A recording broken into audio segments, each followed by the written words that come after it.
예, 이제 마지막 시간입니다. 우리 맞춤형 은퇴 설계 전략에 대해서 살펴보도록 하겠는데요. 이 맞춤형 은퇴 설계 전략은 결국 이제 비재무적인 은퇴 설계에 대한 부분을 좀 말씀드리고 싶은 거예요. 어떤 분들은 우리는 재무 설계해야 되는데 무슨 비재무적인 겁니까? 예, 전혀 무관한 것은 아니고 연관이 돼 있어요. 같이 한번 살펴보실게요. 첫 번째, 은퇴 준비하실 때 제일 중요한 시작이 뭐냐 한번 볼게요. 첫 번째 저희가 드리는 질문이요. 은퇴 자금을 준비하는 가장 간단한 방법 두 가지는 뭘까요? 예, 은퇴를 준비하는 가장 간단한 방법. 예, 아껴서 모으거나 더 벌거나 둘 중에 하나거든요. 그러니까 더 버는 것이 빠를까요? 덜 쓰는 것이 빠를까요? 그럼 많은 분들이 덜 쓰는 게 빠릅니다 라고 얘기해요. 사실은 더 버는 게 빠르죠. 한 달에 1억씩만 벌으면 금방 부자 되잖아요. 근데 문제는 더 벌기가 어렵다는 게 문제죠. 그럼 더 벌기가 어렵다면 어떻게 해야 되죠? 결과적으로는 덜 쓰는 거죠. 그래서 은퇴 설계를 할 때 가장 중요한 은퇴 준비의 시작은 다운사이징, 줄이는 거예요. 덜 쓰는 거예요. 다운사이징은 저희가 크게 세 가지 정도로 나눠드렸는데요. 첫 번째는 생활비를 줄이자. 생활비의 다운사이징이죠. 그래서 이전에 막 사셨다면, 막 열심히 벌고 열심히 쓰고 했다면 노후 준비는 이거보다는 훨씬 정교해야 된다는 거예요. 그래서 매월 예산을 수립하고요. 예산 범위 내에서 지출하도록 하고 체계적인 지출이 이루어질수록 해두는 게 중요하고요. 두 번째, 불필요한 지출이 있다면 사실 뭐 남자분들이 동의할 수 없을 수도 있지만 뭐 술, 담배, 커피 이런 것들은 가급적 줄이고 지출 형태, 그다음에 목적 이런 것들에 따라서 이제 통장을 구분해서 사용하시는 것도 도움이 되실 수 있고요. 세 번째, 경조사비, 동호회, 취미 관련 비용 이런 것들을 현실적으로 좀 개선을 해서 체면에 의해서 내가 체면 때문에 많이 내야 되고 체면 때문에 써야 되고 하는 비용들을 줄이는 거 이런 것들을 저희가 생활비의 다운사이징이라고 하고요. 두 번째, 부동산의 다운사이징인데요. 필요하다면 주택 규모를 뭐 줄인다든지 아니면 주택 규모를 줄이기가 어렵다. 나는 죽어도 50평에 살아야 되겠다. 그러면 소재지를 옮긴다든지 강남에서 강북으로 가면 또 줄일 수 있고 강북에서 경기도로 가면 줄일 수 있잖아요. 그러니까 주택 규모라든지 소재지의 이동 같은 것들을 통해서 여유 자금을 확보하는 것도 여러분이 고려해 보실 수가 있고요. 두 번째, 부동산과 관련된 뭐 지출 비용들이 있을 거잖아요. 예를 들면 뭐 대출 상환금이라든지 유지 보수 비용이라든지 이런 것들을 이제 줄일 수 있는 방안들도 고민을 좀 해보셔야 되고, 만약에 부동산을 많이 보유하고 계신 경우에는 수익성이 낮다든지 노후화가 돼서 유지 보수가 많이 들어간다든지 이런 것들은 우리가 매각을 통해서 이제 현금 자산으로 바꾸는 금융자산으로 전환하는 이런 것들이 좀 필요한데 이걸 저희가 이제 부동산의 다운사이징이라고 하고요. 마지막 세 번째는 이제 기대 수익과 위험의 다운사이징이에요. 은퇴 시에 자금 운용은 최대한 안정적으로 하셔야 되죠. 왜냐하면 그 시기에 만약에 실패했을 경우에는 만회의 기회도 굉장히 적고요. 또 그 시기에는 아주 효과적인 어떤 투자나 이런 것들에 대한 판단하시기가 쉽지가 않기 때문에 가급적이면 안정적으로, 그래서 수익 중심의 투자보다는 위험을 줄이는 투자, 안정성을 높이는 투자, 기대 수익을 낮추고 위험 수준을 좀 낮추고 이런 수익과 위험의 다운사이징이 필요하다 이런 얘기입니다. 그래서 두 번째가 뭐냐면 실적 배당 상품, 우리가 이제 투자형 상품보다는 금리형 상품으로 운영하시는 게 바람직하겠고요. 유동성이 떨어지는 부동산 자산보다는 금융자산 쪽으로 가지고 계시는 것이 효과적일 거고요. 자산을 증식하는 것보다는 안정적인 현금 흐름을 만들어내는 이런 자산 운용 구조를 만들어가는 것이 결국 다운사이징이에요. 그래서 우리가 생활비, 부동산, 기대 수익과 위험의 다운사이징, 이게 이제 맞춤형 은퇴 설계를 위한 첫 번째 전략이고요. 두 번째, 우리가 이제 비재무적인 거 하면 뭐 전혀 재무적인 거 상관없다고 생각하는데 창의적인 은퇴를 얘기하는 거예요. 첫 번째가 이제 일본의 유닛 하우스라고 하는 다기능 주택입니다. 최근에 일본 같은 경우에는 이제 세대 공존형 주택 같은 것들이 되게 각광을 받고 있어요. 그래서 한 주택 안에 1.5세대, 2세대, 3세대, 예를 들면 복층 3층에 뭐 밑에 손자녀가 살고 부모가 살고 그 할아버지 할머니 조부모가 살고 뭐 이런 형태라든지, 또는 뭐 일부 쪽에서 뭐 1층 2층 나눠 산다든지 아니면 옆에 붙어 있는데 한쪽에 자녀가 살고 한쪽에 부모가 산다, 이런 식으로 1.5세대, 2세대, 3세대 이런 세대 공존형 주택들이 굉장히 인기를 끌고 있어요. 이유는 뭐냐면 그 자녀분들도 부모의 도움이 필요하거든요. 뭐 자녀에 대한 육아라든지 가사라든지 이런 도움을 받으면서도 프라이버시는 프라이버시대로 유지할 수 있는 구조, 이런 것들이 최근에 각광받고 있고, 특히 그 중에서도 2in1 주택이라는 것이 있어요. 이게 뭐냐면 공간을 분리해 가지고요, 그 공간을 최대한 활용하는 건데 이건 제가 잠시 후에 예를 좀 보여드리도록 하고요. 그래서 결과적으로는 각각의 어떤 라이프 사이클에 따라서 주택을 효율적으로 운영할 수 있는 그런 구조고요. 마지막으로 이제 세대 공존형 주거타운 해가지고 이렇게 한 단지 안에 노인들만 거주할 수 있는 이런 공간을 놓으면 나머지 분들이 노인들을 좀 살펴볼 수도 있고 노인들이 도와줄 수 있는 부분들을 도와줄 수 있기 때문에 서로 간에 윈윈할 수 있는 이런 이제 구조들이 많이 발전되고 있거든요. 우리나라도 앞으로는 이제 주택에 대한 어떤 정책을 쓸 때 이런 것들도 좀 고민을 하셔야 되고 혹시라도 뭐 전원주택을 지으신다거나 아니면 부동산을 통해서 은퇴 준비하시는 분들은 이런 것들을 좀 같이 고려하시면 좋은데요. 제가 아까 말씀드리려고 했던 2-in-1 주택의 예시를 한번 보실게요.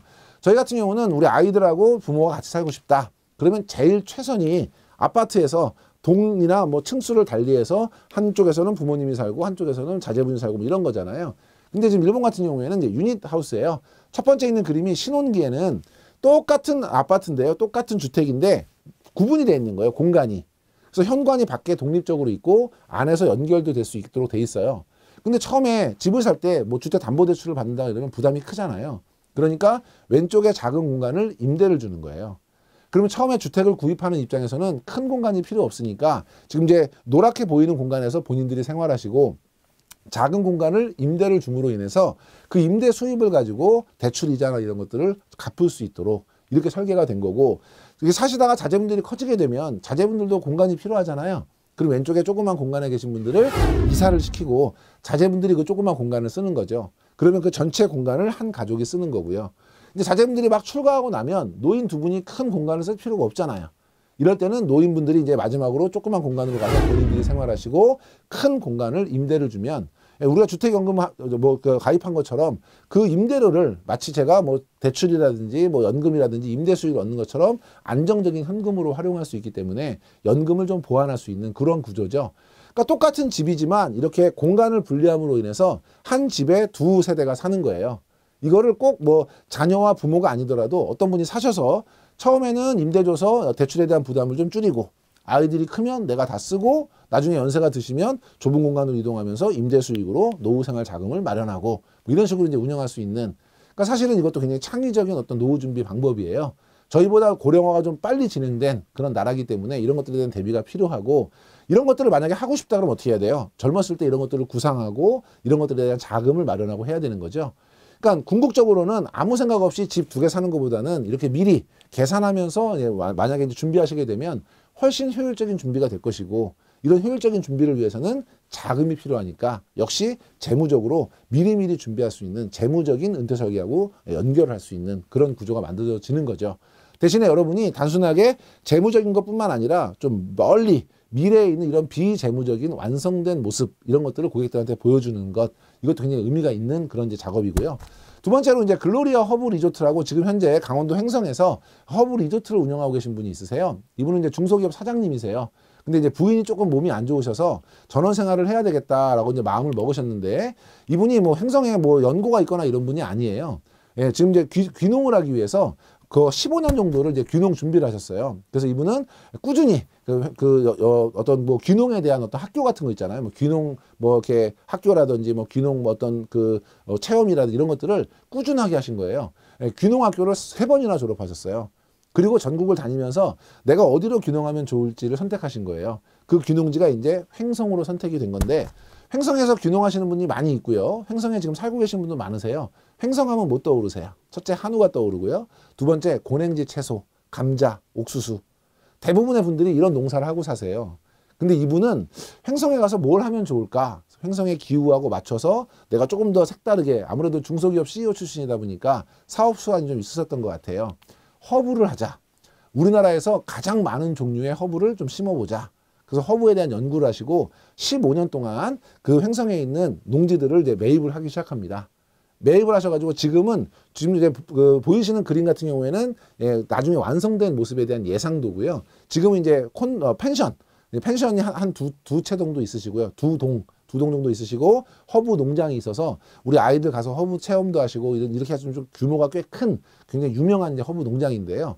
이 농장을 만드셔서 이제 그런 운영을 하시면서도 단순하게 그냥 거기서 그친 것이 아니라 지역 주민들과 연계를 해서 이 허브들을 가지고 다양한 이제 제품들을 생산하게 됩니다. 예를 들면 뭐 차라든지 아니면 뭐 오일이라든지 이런 거 생산할 때 그 생산 인력을 주변에 우리 주민분들이 이제 도와줄 수 있도록 사실은 주민들을 고용하는 거죠. 그러면 그 지역 주민들의 일자리가 창출이 되는 거고요. 이 횡성 지역의 한우하고 연결해 가지고 횡성 한우 허브 축제라는 거를 매년 개최를 하세요.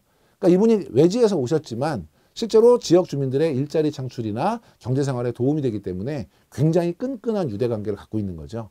그러니까 똑같이 귀농을 하시는 거예요. 근데 무작정 내려가셔서 가서 거기에 해당되는 거 농사 짓고 이런 게 아니라 뭘 하면 될지에 대해서 귀농하시기 15년 전부터 미리 준비하시고 땅도 사시고 허브에 대한 연구도 하시고 귀농 학교도 다니시고 그다음에 그 뒤에 어떻게 전개할 건지에 대한 세부적인 플랜들을 미리 세우신 거죠.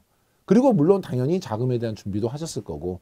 그러니까 똑같은 귀농이라도 차이점이 있다라는 얘기를 드리는 거고요. 마지막 보시는 거는 선생님들이에요. 저희가 이제 선생님 그러면 은퇴가 굉장히 행복하실 것 같잖아요. 예, 예를 들면 부부 선생님이면 막강이죠. 그죠? 연금이 막 몇백만 원씩 나오세요.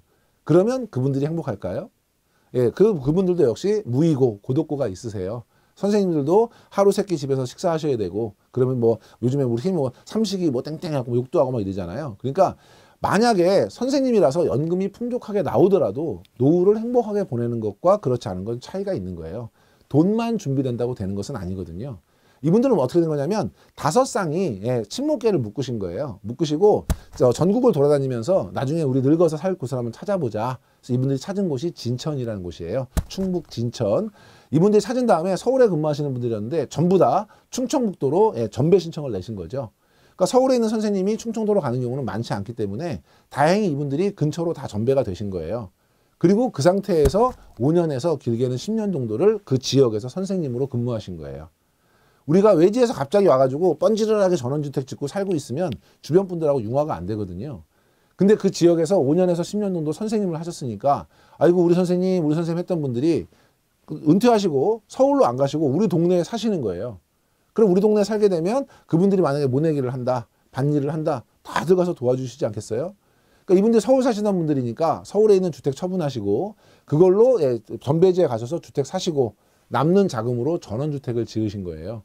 그래서 이분들이 지금 한 5쌍 정도가 모여서 사세요. 그러면 우리 앞에서 얘기했던 노인 사고가 완벽하게 해결되죠. 빈고, 부부 선생님이니까 연금만 가지고도 빈고는 충분히 해결할 수 있고요. 병고는 아픈 건 인력으로 할 수 없는 거니까 뭐 어쩔 수 없는 것이라 치더라도 무이고, 농사를 지을 때 생계로 짓는 것과 소일거리로 짓는 건 다르잖아요. 농사를 같이 쭉 지으시기 때문에 할 일이 없는 고통, 무이고는 없어지는 거죠. 고독고 5쌍이 모여 살기 때문에 웬만한 가족보다 더 친한 관계를 유지하고 살고 계시다 그래요. 무슨 얘기냐면 똑같이 연금이 엄청나게 나오는 선생님 부부예요. 그렇지만 이분들이 이렇게 미리 계획하고 10년 전, 5년 전부터 미리 준비하는 부부와 그냥 이 돈만 가지고 안심하고 사시는 부부와 나중에 은퇴 생활은 많이 달라질 수 있다.